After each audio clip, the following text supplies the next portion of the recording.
stage monitors. They're speakers that you put on the deck in front of musicians if we're not using in-ears, and it's there for the musician to hear. So, what's the big deal, and what actually matters when you're choosing a stage monitor? Let's dive in.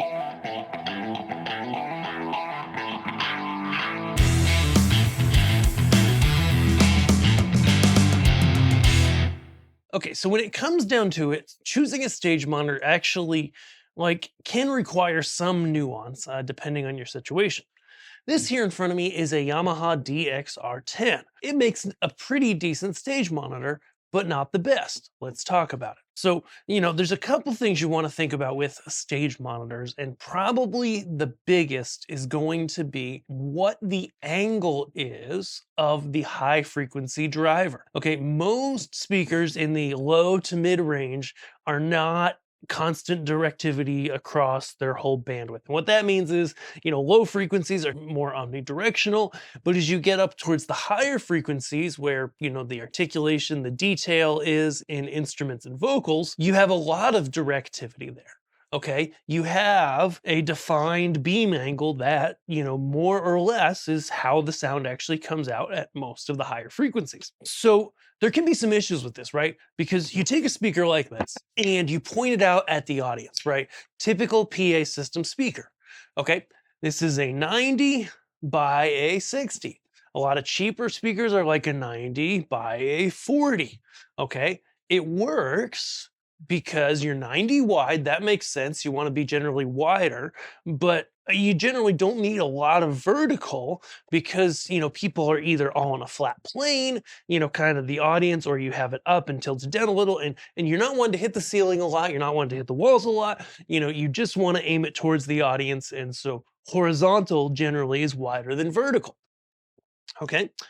When we turn it sideways, you kind of want the opposite, right? Because now this is a 90 this way, right? 90 up and down, which is not all bad. I mean, it means as someone gets further away or closer, they're going to stay in the sweet spot longer. However, in this case, a 60, I believe, but sometimes a 40 now horizontally, which means if the person's moving around, even just bobbing their head, they can find themselves in and out of a pattern. It's really common. A lot of times people just go and they get, just a normal kind of general use speaker as a stage monitor. Okay. And they work. And I'm not going to say they don't work. However, if you're installing these permanently or you're using them constantly as monitors and not really ever using them as mains, you may want to look at something that has a little bit different directivity. So there's a couple options as to how this might work. Okay, some speakers, you can take the top, the tweeter, the horn, and you can turn it. Okay, so it might be a 60 by 40, but you have the ability to pop the grill off and turn it. We like that a lot. That's great. One that's in my head is like the Martin Blackline series. I believe all of those have a horn that you can turn. So if you're using it constantly as a stage monitor, pop the grill off, turn the horn, mark it somewhere, maybe on the back of the speaker, that it's turned for stage monitor. And now you've got 90 wide and only 40 or 60 tall, which is what you want.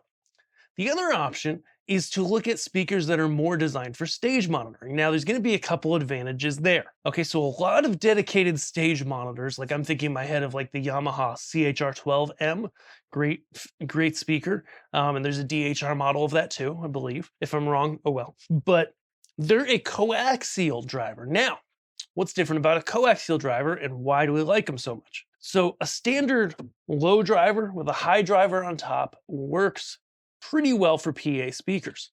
When you've got this up in the air, right, and people are a distance away from it, the high and the low sum together and you hear the sounds as if they're one. One of the issues with just a typical driver setup is that if you get very close to it, only a couple feet away, like in a stage monitoring situation, those don't blend. Like you can kind of move in one spot and be like, okay, I hear too many highs now. Okay, now I'm kind of losing the highs. I'm hearing a lot of lows.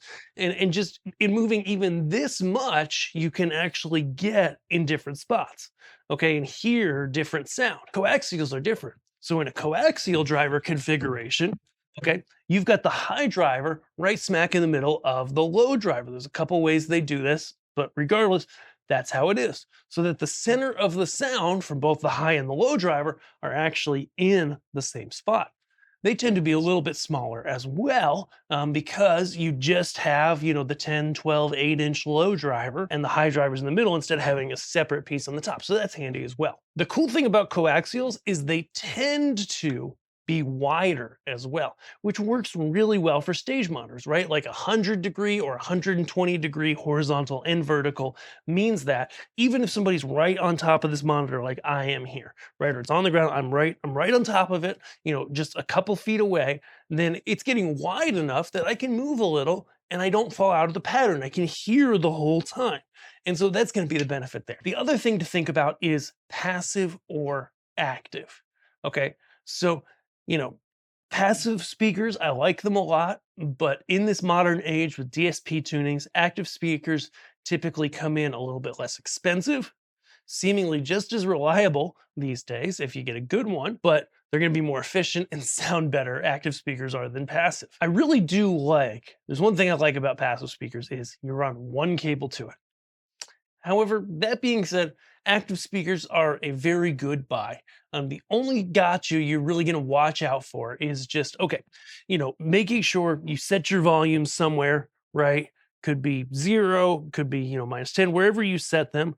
Like the speaker has a little indent at 0, and then they stay there, right? Musicians aren't messing with them, etc., etc. But if you're doing your job, they shouldn't be. And that way, you'll know that the level's the same between all the monitors, and you're in full control from your console. Passive speakers, on the other hand, just have one cable going to them, a speaker cable, no volume controls. They may come in just a little bit lighter weight, which can be handy, which can be a real benefit. But the downside, again, is just that even if you're bi-amping them, they still don't sound quite as good as a modern active speaker for the most part, generally. So, I tend to say, both are good. Both are helpful, both are useful, and both are definitely worth a consideration. If you enjoyed this video and you're looking for some stage monitors, hey, we've got your back at Above AVL. We've got lots of options. We're going to link to them below. We can help you find the best thing for your needs, or just, click over to something we mentioned from this video. We'll link to all of them below.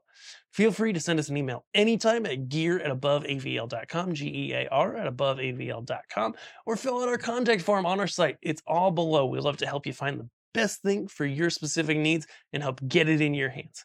We appreciate you, and we'll see you over at aboveavl.com next time you need audio, video, lighting, and advice. We love to give it. We love to help you find the right thing, and we'd love to serve you in all your gear needs for decades to come. If that sounds good, head over to Above AVL. We'll see you there. Thanks.